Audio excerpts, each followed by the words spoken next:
Hello, everyone, and welcome to the Tony Baloney podcast.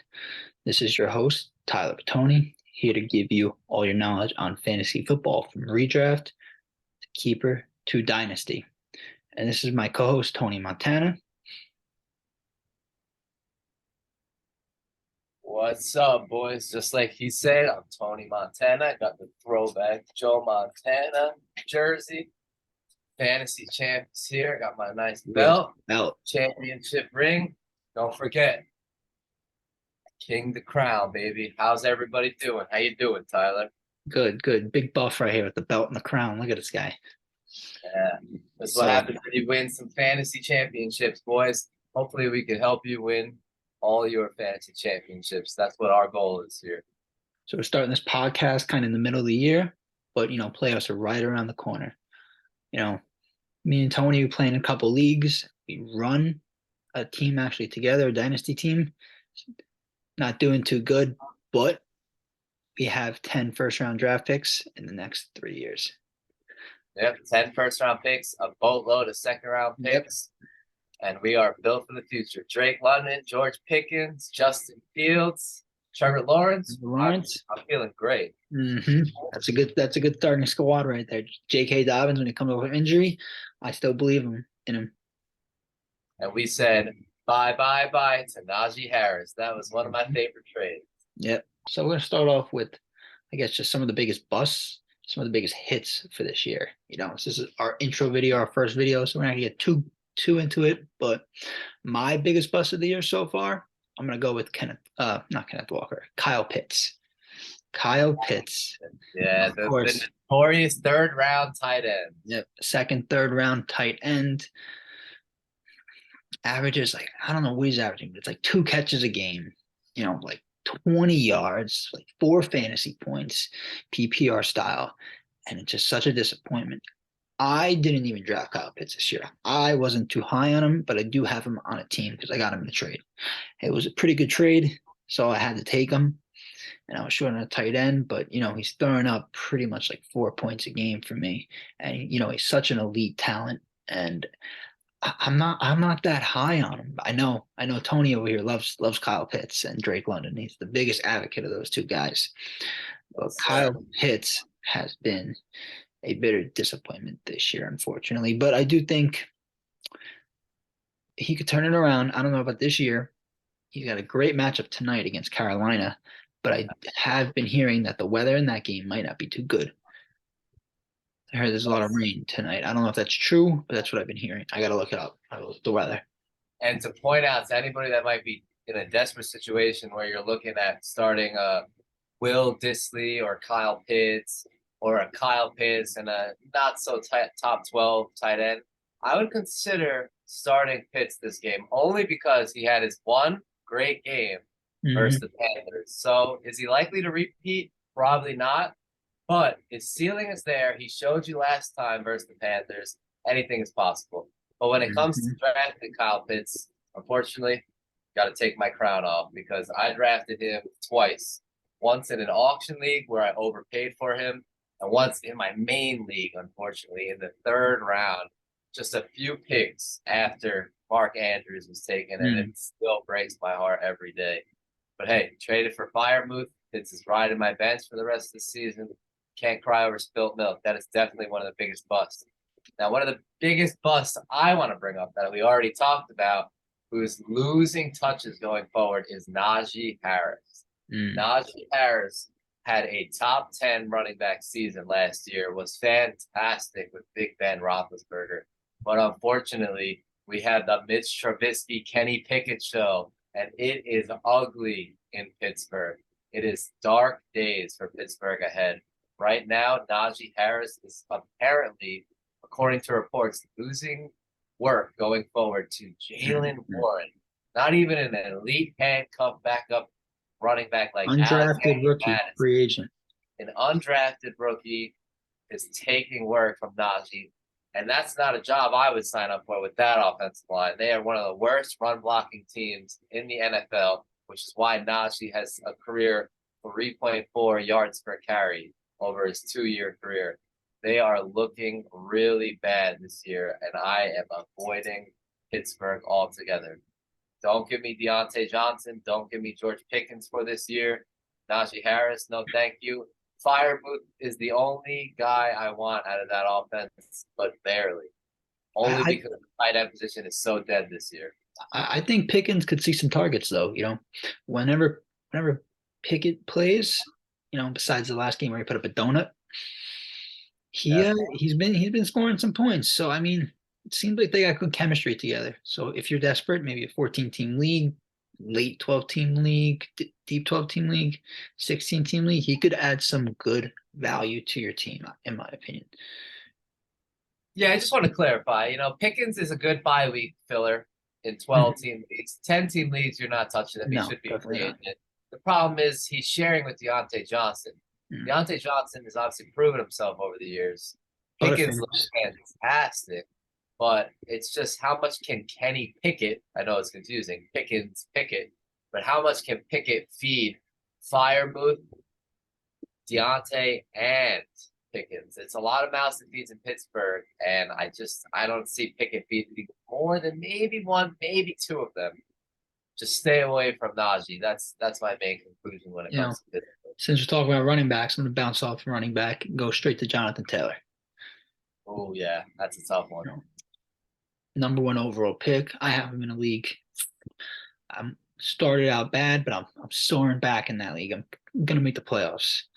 I 27 Okay. points week one, over 100 rushing yards that week. 27.7 fantasy points from what I remember. And ever since then, he's been laying up not goose eggs, but bad numbers. Injuries, bad numbers, missed ankle injury. I think his second highest scoring was 15 points, and then he got like a 12 points. That's not what you want from your number one running back. Fortunately, the Colts offense seems to be lost. Their quarterback, Sam Ellinger, seems to be lost, and nothing's coming together for the Colts. Jonathan Taylor maybe could turn it around, but from now on, I'm I'm considering I'm starting Cordell Patterson over him this week. As He's on you my should. bench. Yeah. As you should. Patterson, we'll get to Patterson in the ATL backfield later. But man, when he's Scordero Patterson, not Cordero, because that man just scores. Every time he plays, he is getting touchdowns, and you gotta love that about him. But as you should definitely bench Jonathan Taylor for Cordero Patterson. I know a lot of us that took Jonathan Taylor in Auckland leagues spent a boatload. And I did that on one of my teams, and it's actually going to be my worst team out of my 25 leagues. My worst team is going to be the one where I spent 60 out of a $200 budget on Taylor. It just buried my depth. I haven't been able to recover. I made some bad trades on top of it because I was desperate. Should not have done that. So I really double screwed myself there. But even taking Taylor with the 101 pick, that's no easy task to rebound from. I mean, he has just been a shell of his former self. Last year, he had 18 touchdowns total compared to this year, where he's been hurt a few games, 1 touchdown. You cannot sustain what he did last year by scoring 1 touchdown compared to 18 last year. We knew he was going to see some regression from 18, but man, only 1 touchdown. I know everyone with the 101 is just foaming at the mouth, like, I could have had McCaffrey. Yeah, you should have took the risk with the injury-prone McCaffrey. Jonathan Taylor, hands down, one of the biggest busts. Let's see if he even plays this week, or do the Colts shut him down? We'll see. All right, so piggybacking off of that, I guess we'll go to wide receiver. And one name that comes to mind is he started up hot. The last 3 or 4 weeks, he's done nothing. Cortland Sutton. In that offense with the Broncos, it's hit or miss. Greg Dulcich seems to be taking some of those targets from Cortland Sutton. Yes, I love top 12. Seems like a top 12 tight end right now. If you have Dulcich on your bench, good snag. Maybe even a forward play. Start Dulcich over Pitts any day. That's no debate. Dulcich is the man. I'm rolling with Pitts over because of the matchup this week. Okay, we'll see. We'll see next episode who's right. Yeah. So the Broncos look horrible. Russ looks horrible. So they look lost. Cortland Sutton, I'd still consider starting him. Yes. Flex, but with caution. So that's another guy we traded in Dynasty. We actually traded for Cortland Sutton, along with 2 first-round picks, giving up T. Higgins. And then we said we're going full tank mode this year. We're playing for the future. Our league doesn't properly value first-round picks, in our opinion. So we sold Sutton and Stafford for, what was it, a first-round pick and a First second-round and pick, early second second, round pick. like a projected 2.01 or 2.02 for second. Yeah, so we love that deal all day. Sutton has definitely been a bust. However, I would argue the bigger bust there has been Russell Wilson. Russell Wilson has had about one viable game where he gave you decent points. 27, yeah. Other than that, he's been absolutely terrible. Like you said, Sutton has been on fire to start the season, and lately he has just disappeared. At least he gave you 4 viable starting weeks to start. Definitely. Russell Wilson has given you 1 out of, what are we on? We played 9 weeks so far. They had their bye week, so 1 out of 8. Russell Wilson has hands down been one of the biggest busts, drafted as a consensus top 9 quarterback, and he's right around QB 20. He's just been absolutely terrible. Which now brings me to some of my other busts. I'll let you take the wide receiver because I know there's a certain wide receiver in Indianapolis you might want to talk about. But the quarterback position has been god awful this season. What a backwards season this year. You have Geno Smith top 10, Trevor Lawrence top 10, Justin Fields, Kirk Cousins creeping their way borderline top 10. And now ready for the bust list? Get your notepads ready because it's a big one. Tom Brady, absolutely terrible. But then guess what? It gets worse. Aaron Rodgers. How do you lose to the freaking Lions? He throws 2 interceptions right at the goal line. All he had to do was hand the ball off to A.J. Dillon, Aaron Jones. They score. But he threw 2 interceptions the same game right at the 5, 4, 3-yard line. It was terrible. But guess what? It gets worse. Then we got freaking Matt Stafford, who has been horrendous. Horrible. One of the guys that buried our Dynasty Superflex 2 quarterback league, for those that don't know. We drafted Stafford in a startup at the end of round 3, and he just buried us all season. We have bench quarterbacks who got off waivers that are playing better than him, like Andy Dalton, Taylor Heineke. I mean, this is just Cooper Rush start. Yeah, I mean, Stafford has just been absolutely terrible, and I feel bad for anybody especially a Superflex league, because in Superflex league you're spending a lot of your a lot of your auction budget to get Stafford, and you're spending a high draft pick in a 2 quarterback league to get Stafford, and he has just been a big bust. And then, like I said earlier, Russell Wilson, along with those 3 veterans, you could add Matt Ryan to the mix, who got benched. I mean, what a weird season. You're talking about multiple Hall of Famers just shitting the bed week after week. Terrible fantasy production. And you might be saying to yourself, well, it doesn't matter. I got Justin Fields in free agency, or I just picked up Deshaun Watson, who's coming back, and I'm going to make the playoffs, and he'll be back, or I got Kirk Cousins in free agency. But to anybody in the Superflex 2 quarterback leagues, it is hard to recover when you take Brady, Rodgers, Ryan, Stafford, Wilson. It is so hard to recover from that. And most of those guys, they're getting up there. Dynasty League, you want young, fresh legs, Josh Allen, Justin Fields, Justin Herbert, you want players like that, Kyler Murray. All Dynasty studs, in my opinion. So, we talked about our biggest bust. I guess we'll go into stardom sit-em for this week, see what we got. So one of my stardoms is Cordell Patterson. We just talked about him. Juicy matchup against Carolina. How many points they let up last week to their running back? 55 points. Joe Mixon. Wow. What a week that was. 55 points. I expect Cordell Patterson to have a good game. Scores a lot. 31 years old, but he looks like he's 21. I don't get it. He had a resurge in his career when he came to the Falcons, and he's been eating ever since. Another person you got to be starting, of course, you got to be starting Kenneth Walker. Kenneth Walker has been absolutely amazing. He's looked better than Rashad Penny when he was a starter. He's not getting the ball in the passing game, but it doesn't matter. He's putting up crazy numbers. that Kenneth Walker was one person we missed in our dynasty league. We took someone else over him, and we regret that every day. Yeah, you can't hit on all the picks, but No. we'll get some running backs like John Robinson in this year's rookie draft. But hey, that's a topic for another video.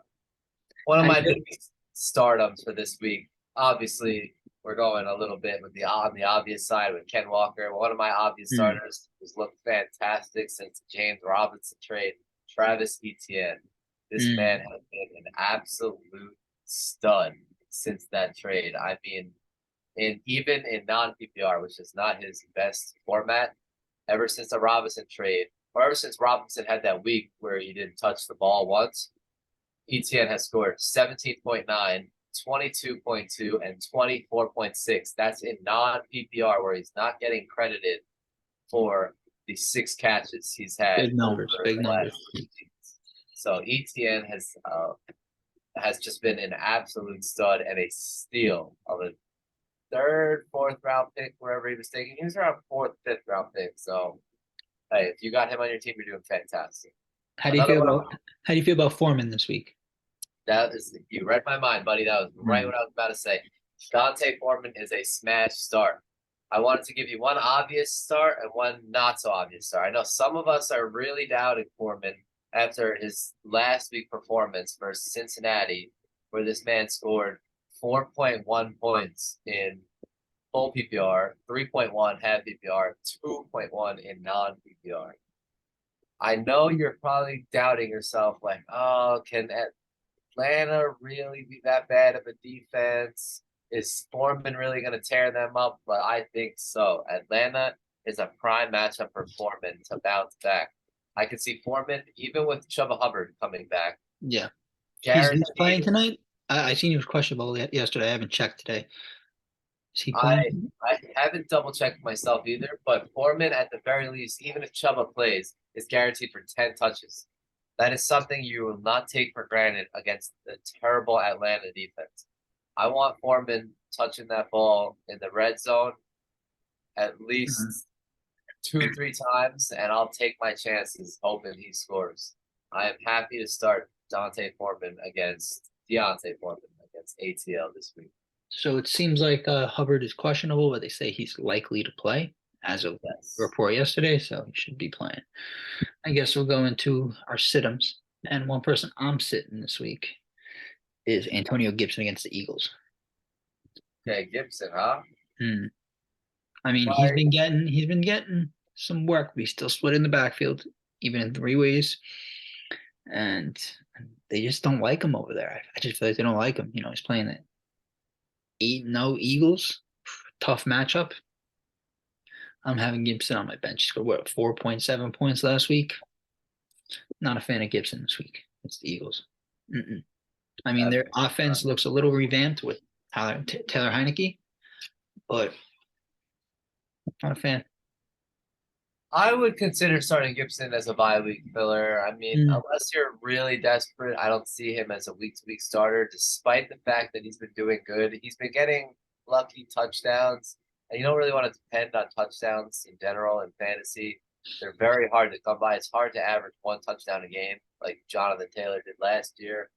It's not something that's sustainable, so I would consider benching Gibson, but I'm not so much on the sit side for him because he has been doing good. In PPR, he seems to take over the J.D. McKissic role, so I'm fine starting him as long as you could put together, muster a good enough lineup next to him. I don't expect 25 points, don't expect 20. 10 to 15 is around the range I think he'll get you in PPR. Versus the Eagles, yeah, they're good. But hey, if they're good, they're going to be trailing the Commanders, almost like the Washington football team. But the Commanders should be trailing. So Gibson should be playing on 3rd down as the 3rd down pass catching running back. So I actually might start Gibson this week. One of my biggest sits for this week has to do with the trade deadline and the matchup. Is Adam Thielen. Thielen has now seemingly moved to 3rd in targets behind Justin Jefferson, who's very elite, and TJ Hawkinson, who looked like an elite tight end in his first game in Minnesota. This man barely learned the playbook and has already earned the trust of Kirk Cousins. Not to mention, the Vikings are playing Buffalo, which is one of the top fantasy defenses against wide receivers. So not only has Thielen only mustered 9 catches over his last 2 games, but last week, first game with TJ Hawkinson, he had 3 catches on 7 targets. So the targets are there, catches not so much. I don't know if I trust Thielen against an elite Buffalo defense. I know Cousins will be looking for Dalvin Cook to get the run game going, TJ Hawkinson and Jefferson to get the pass game going. I'm not sure where Thielen comes in to fit. I think I see him almost as a Gabe Davis touchdown or bust type player, which is what Thielen really was last year. And he excelled in that, but I don't see it this week. I see Thielen putting less than 10 points together in half PPR. So bouncing off that game, I'm gonna go with the sit with Gabe Davis. No Josh Allen. I feel like the only fantasy, starter you could start for the wide receivers in Buffalo is gonna be Stephon Diggs. I'm not all in on Gabe Davis this week because no Josh Allen. Big boomer bust player. The Vikings are good, but it is a decent matchup. But I'm not starting Gabe Davis. Big boomer bust. Case Keenum throwing the rock probably. Maybe if Josh Allen's playing, I think it could be a high scoring game. But Case Keenum, I'm not bought. I mean, he's a veteran.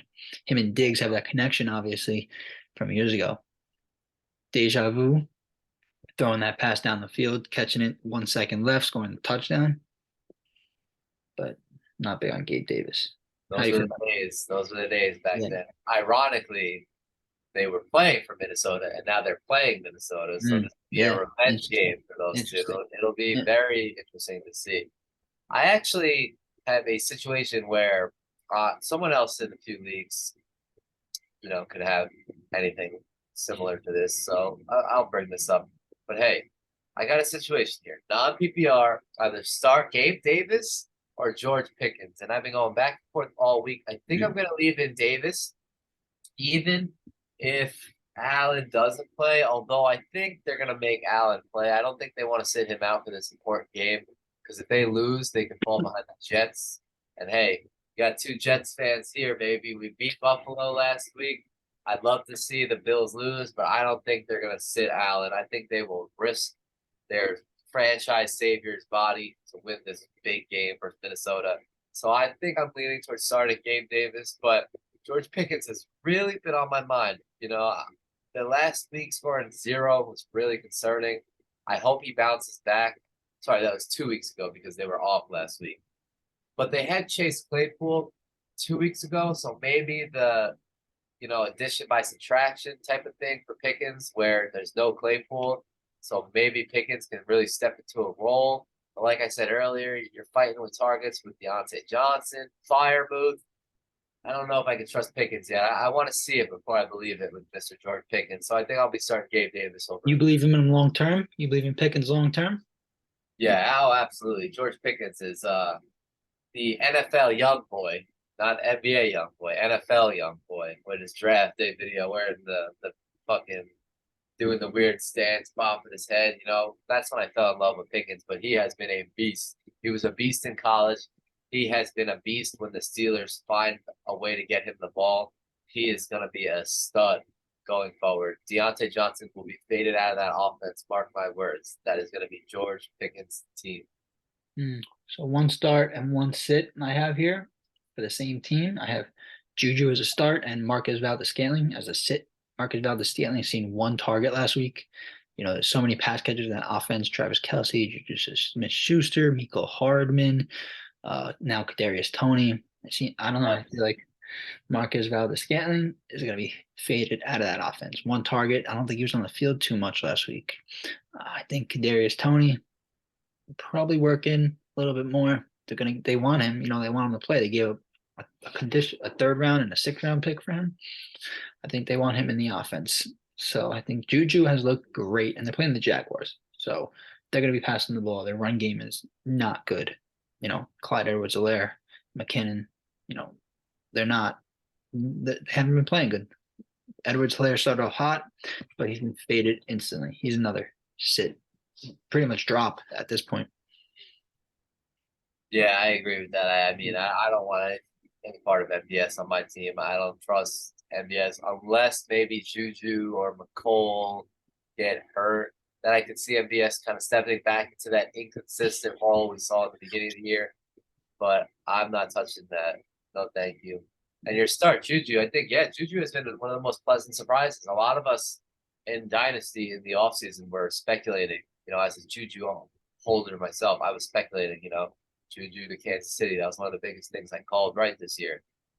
And boy, has he not disappointed. He has been fantastic the last few weeks. He started off very slow, and I got worried. I'm like, oh, it's Travis Kelce, just the whole offense. They're not really going to replace Tyreek Hill with one receiver. They're replacing him with 5 receivers.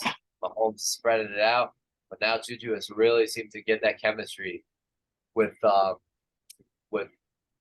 and he's looked great. And they credit it, as funny enough as this is, they credit it to playing Call of Duty together. Their Call of Duty late night sessions apparently helps their chemistry grow. So anybody out there, any of my young guys want to build better chemistry with your football teammates, go out and play some Call of Duty, some Fortnite, and hey, see what happens. Staying up those late hours, really, really know a person. So just to give you one more start this week, who's not that much of an obvious start, I'm going with James Conner. James Conner has a tough matchup versus the Rams and Aaron Donald. However, the Rams defense has not been it this year.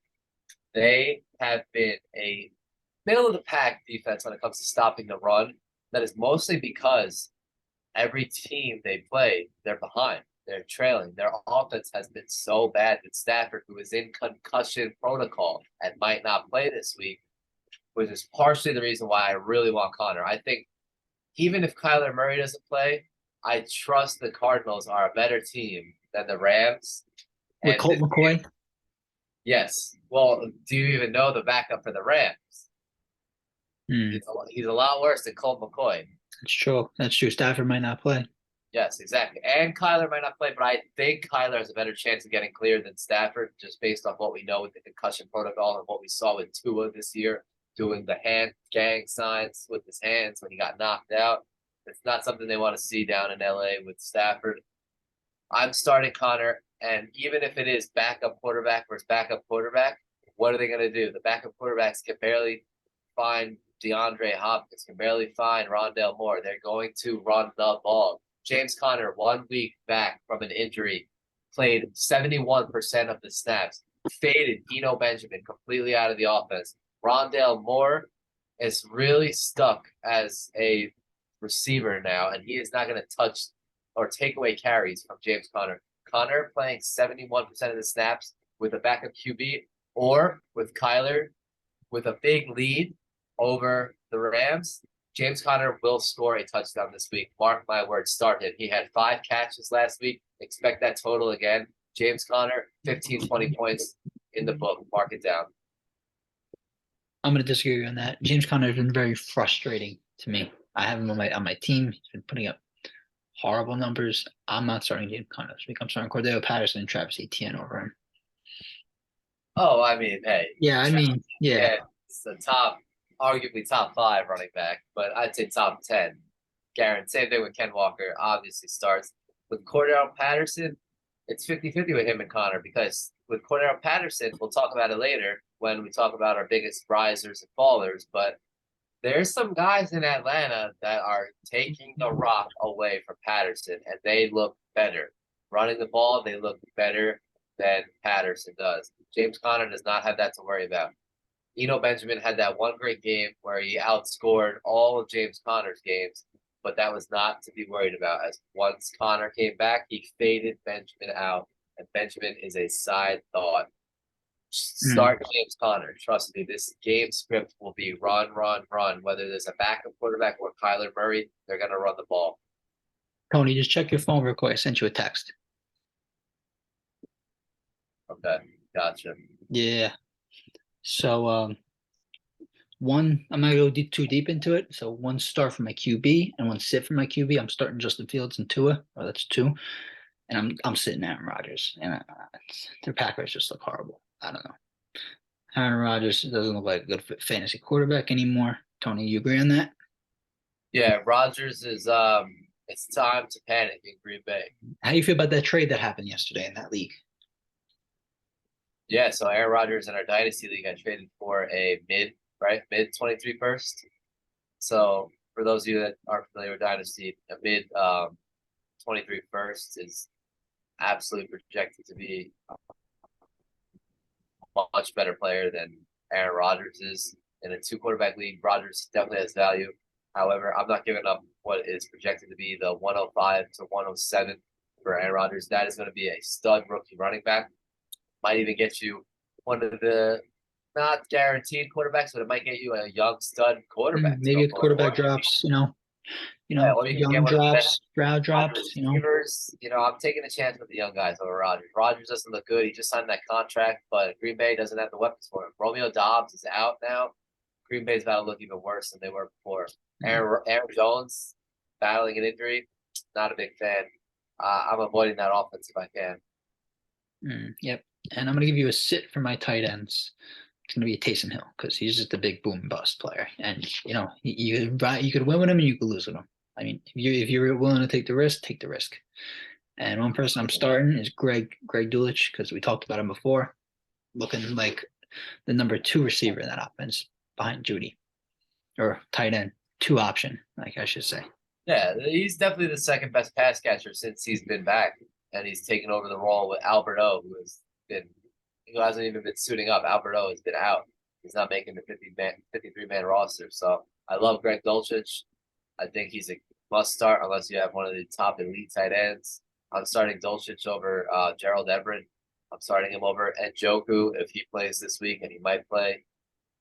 But going forward, I love Dulcich in Dynasty as well. He's very young. Russell Wilson has really latched on his tight end, which is something he has done in Seattle. I think this might be a skill thing with Dulcich being better than any tight end he has had in Seattle. So I'm really excited to be a Dulcich owner in Dynasty and even in redraft. I like his value rest of the season.